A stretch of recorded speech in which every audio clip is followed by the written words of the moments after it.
break those big goals down into smaller process goals. Tomorrow doesn't matter. You're not working on your goals tomorrow, right now. Today is all that matters. What are you going to do today to move towards those goals? Hello and welcome to the Command Podcast, where our mission is to help you take command of your mind, your body, and your future. To create a powerful, effective individual who has a desire to immerse themselves in greatness. So that together, as highly effective individuals, we can unify and assume command of our environment, our communities, and our country to do our part in preserving freedom. Join me on this mission of becoming the next generation of leaders to make living with integrity badass again. I'm your host, Trenton Ebersol, and now it is time to take command.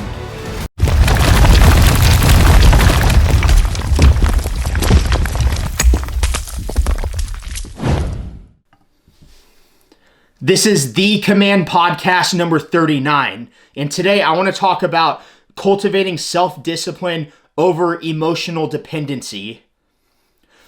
Losers are characterized by their desire to feel happy and motivated all the time. The feeling of motivation, the feeling of relying on emotions to push yourself into action are not going to work out for you in the long term. Emotions by their very nature are fleeting. They are there at one moment and then they pass by. They do not stick around. To be dependent on such impulses for action leads to inconsistencies in your character and unreliability, which makes you a weak person. So you cannot focus and rely on emotional dependency. You must forge self-discipline in yourself. That's why you must use the more reliable power and driving force that you have within yourself. Or I shouldn't say you have within yourself, but that you can cultivate in yourself, which is self-discipline. This force is immune to emotional turmoil because you are in control. Emotional turmoil does not get let in when you have self-discipline because you do what you got to do regardless of how you feel. This self-discipline drives consistency and it makes you a reliable person in the pursuit of virtue in yourself. Now, what's virtue? Virtue is having strong character, and having strong character means following through for yourself and following through with your word. Virtue relies on self-discipline, not on emotional whims. So that's what I want to talk about today. I want to talk about the difference between self-discipline and emotional dependency and why it's so imperative that you forge and cultivate self-discipline in yourself and you stop relying on emotional dependency and emotional whims to drive yourself into action to creating the life that you want to create. So how is self-discipline and emotional dependency different? Well, to start out with, emotional whims, emotional dependency is you feeling like you got to feel like doing things to do them. Like when you wake up early, for example, to go work out, when you say yesterday, tomorrow, I'm really going to start tomorrow. I'm going to wake up early and I'm going to go to the gym and I'm going to eat healthy food so I can finally get in shape. Emotional dependency is when you wake up and the feeling of motivation, the feeling of you actually going to go and do it like you said the day before, that feeling and that emotion has passed. That feeling of motivation has passed. So you decide in the moment, well, I don't feel like doing it now, so I'm just going to hit the snooze button and go back to bed because obviously that's what I'm supposed to do.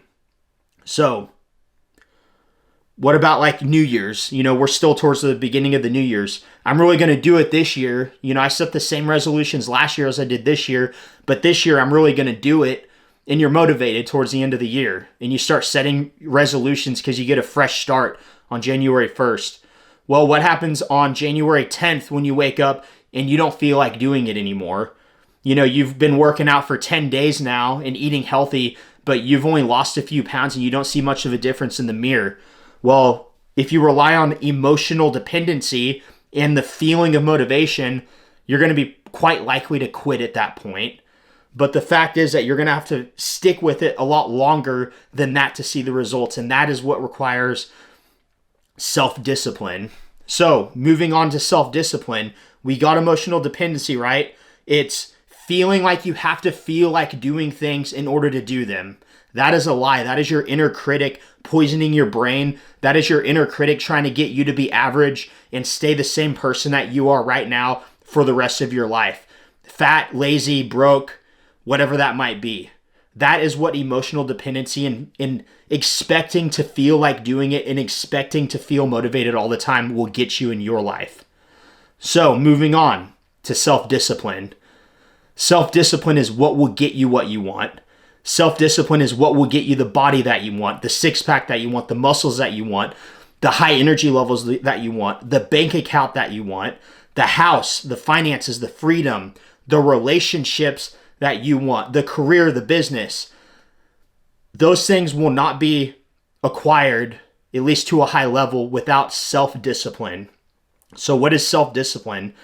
How would I define self-discipline? I would define it as doing what you know you got to do, especially when you don't feel like doing it.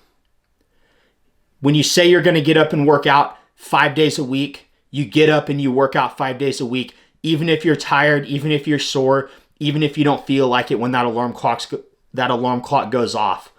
Emotional self-discipline is eating what you planned on eating, the healthy meals, the high protein meals, when you don't feel like doing it.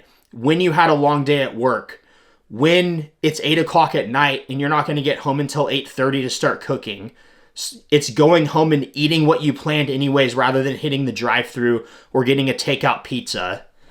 Emotional or self-discipline is saying, I want a better financial future for myself, so I'm going to put more work in at work even when I'm tired, even when I don't feel like it, even when I'm having a bad day, even when my boss pisses me off.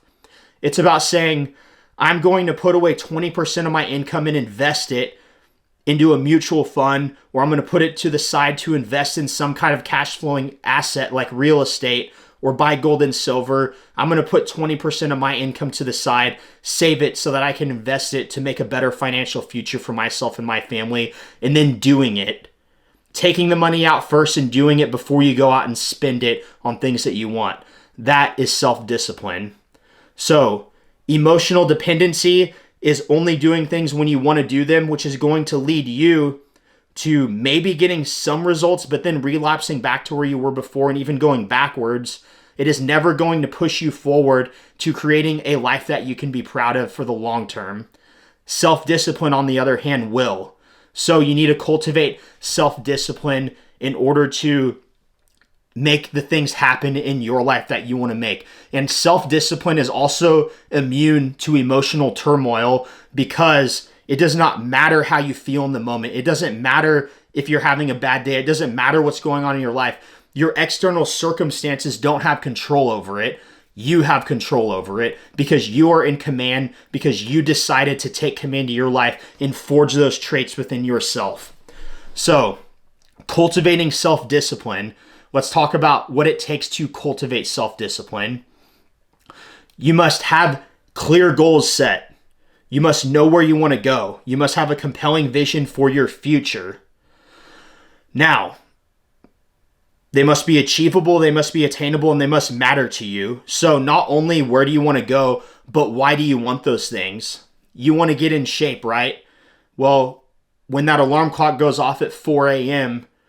and you think, I said I wanted to get in shape. That's not a very powerful statement to yourself. So find something else that's a little bit more powerful. Why do you want to get in shape?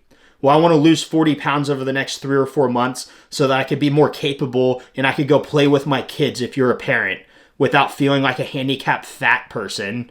Or I want to lose 30 to 40 pounds so I can start partaking in some of the hobbies like hiking or going and playing a game with my friends on the weekend. I want to lose 30 to 40 pounds so that I don't die of heart disease when I'm 55 years old. Now, those are some stronger whys. So find something that is achievable. You know, you're not going to lose 100 pounds in 3 months, but you might lose 30 or 40 pounds in 3 months. It has to be achievable and it must matter to you. So why do you want to make that happen? Now, those two things put together where you want to go and why you want to achieve it, something that matters deeply to your heart, to your soul, that is going to create intention behind you. That is going to create intention within you. That is going to push you out of bed and push you towards taking the actions to achieve your goals. Now, to cultivate self-discipline, knowing where you want to go, having those goals and that intention still isn't enough. Now you need to come up with daily routines and standards that you are going to set for yourself. You must break those big goals down into smaller process goals. Tomorrow doesn't matter. You're not working on your goals tomorrow, right now. Today is all that matters. What are you going to do today to move towards those goals? So I like to relate this to climbing mountains. You've probably heard me talk about this before if you've listened to a lot of episodes on here. When I want to climb a mountain, let's say Mount Rainier, I know the summit. The summit's 14,411 feet. I know what it's going to take to get up there. But now I don't focus on that mountain, because if I focus on that, I'm going to make more mistakes and I'm going to basically be more likely to give up because it seems too far away and it seems unattainable. You know, it's like going to take me 14, 15 hours to get up there. So instead, I break it down into process goals. Focus on the next ridgeline. Focus on the next step. So what are you going to do today? What standards and routines are you going to put in place today in your life to start moving yourself consistently towards your dream outcome, your goals, your 3-month, your 1 year, your 5-year, your 10-year, your 20-year goals? Break them down into process goals. And then what are you going to do today? What is the next step that you need to take now? Not tomorrow, today. So then once you do that, you're going to have the intention to push you towards it. Plus you're going to have the standards that you hold yourself to on a daily basis to move towards it consistently every single day. And self-discipline requires consistency. Self-discipline is like a muscle. So the more you work it out, just like your muscles in the gym, the stronger it gets. Now, if you do not work it out, it will also diminish and go away. So you must exercise self-discipline every single day.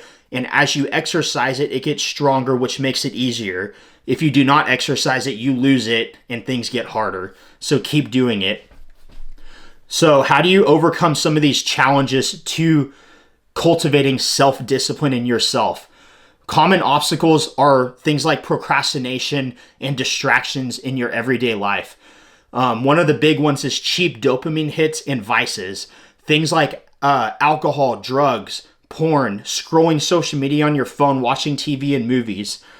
If you have a minute today, I want you to sit down and start thinking, when it's time for me to take action, when it's time for me to hold myself to the standards and daily routines that I set for myself to move myself towards my goals, towards my fitness goals, my weight loss goals, my business goals, my career goals, my financial goals, my relationship goals. Usually the goals that are hard to do, the things, you know, they're the things that you don't exactly want to do. What is the vice or the cheap dopamine hit that you turn towards to procrastinate on those things? Because here's the thing about vices and cheap dopamine hits. When you do something like you drink or do drugs or scroll on your phone or watch porn, it releases dopamine in your brain. And now dopamine is basically the motivation drug. So it gives you a dopamine hit and now you feel satisfied with what you just did. Well, you can either feel satisfied through vices and cheap dopamine hits like that. Junk food is another one.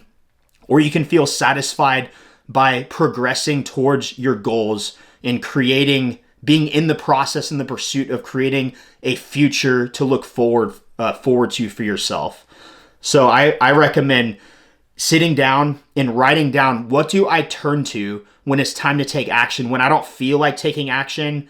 So I turn to a vice to get a dopamine hit, and then I feel satisfied. So then I just say, I'll just start this tomorrow. Because you need to be aware of those things that you turn to so that next time it happens, you have a trigger that goes off in your brain that says, no. That's my inner critic saying, let's just push your future off. Let's just be the same person that you've always been and forfeit that dream future that you want to create for yourself. So become aware of those things that you turn to so that you don't have to let them have control over your life anymore. Another thing is comfort. So there's cheap dopamine and vices, and there's comfort. When your alarm clock goes off in the morning, do you hit the snooze button? That is choosing comfort over what you want most. That is choosing comfort over self-discipline. Do you watch TV when you get home when you said you would read a book or go work out? That's choosing comfort over what you want most. Hitting the snooze button, eating junk food, all those things.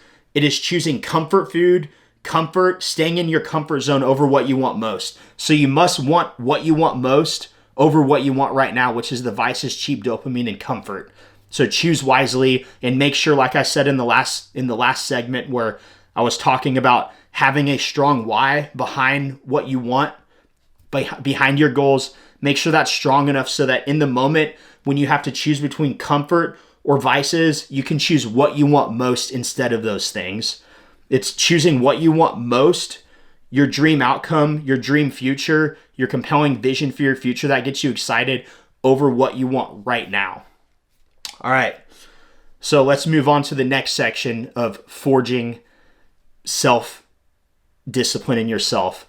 This is I'll start with the pitfall and then I'll go into things that you could help to, forge the self-discipline yourself. So another one is your environment. And this is potentially the biggest one.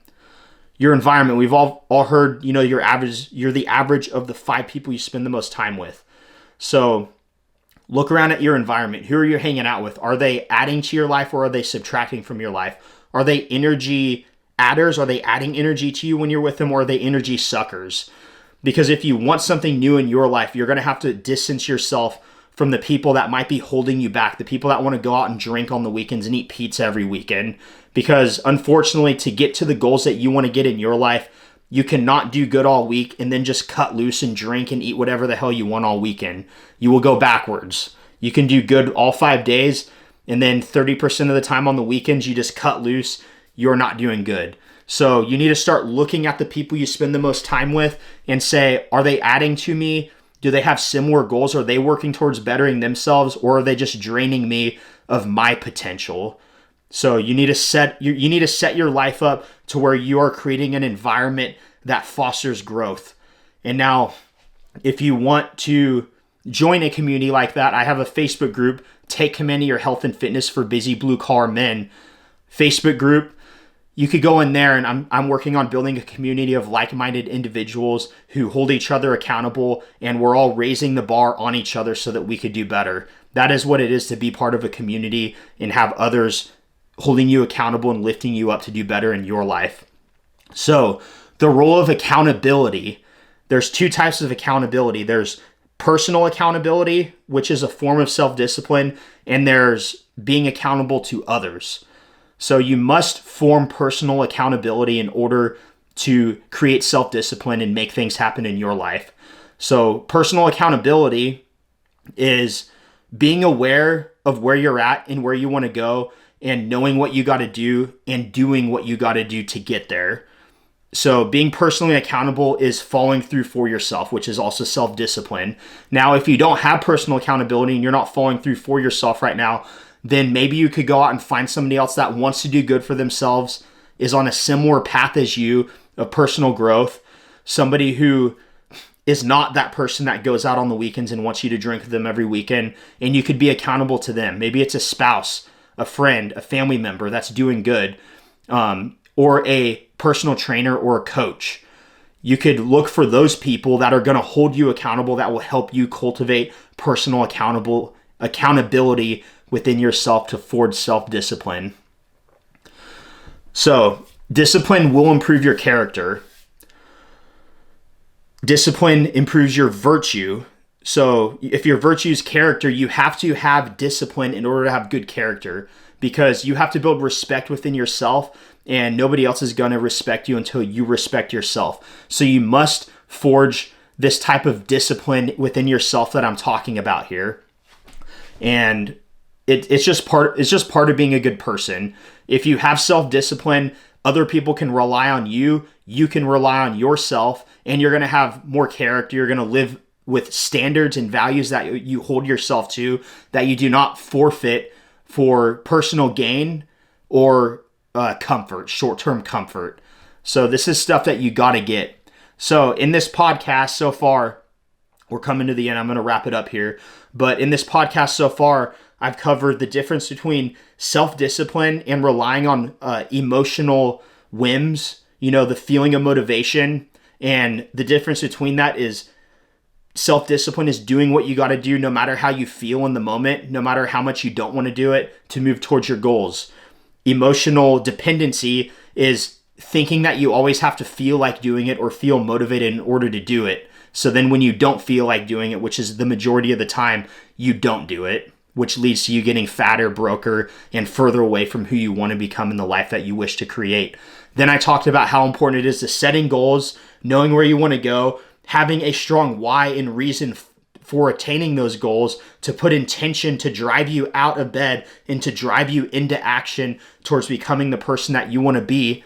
And then setting daily standards and daily routines that you will hold yourself to on a daily basis, because today is all that matters. Tomorrow doesn't matter, because today is the only time that you have right now in the present to move towards your goals. So cultivate self-discipline. You got to do it if you want to create a vision, if you want to create a vision for your future and make it the reality for your life. So when you rise in the morning, think of what a privilege is. Think of what a privilege it is to be alive today, to breathe, to think, to enjoy, to improve yourself, to love, to be loved, to help others, to be a good person, to have opportunity. When you wake up in the morning, you need to be excited. And that goes back to the whole goal setting and having a compelling vision for your future. So I want you guys to think of the opportunity that you have in your life and the opportunities and the things you could create if you forge self-discipline in yourself starting today. Because the opportunities are endless, but it is going to require self-discipline and accountability to do so. People would kill to be in the position you're in. People would kill to live in the country you live in and have the freedom to create the life that you can create that you have.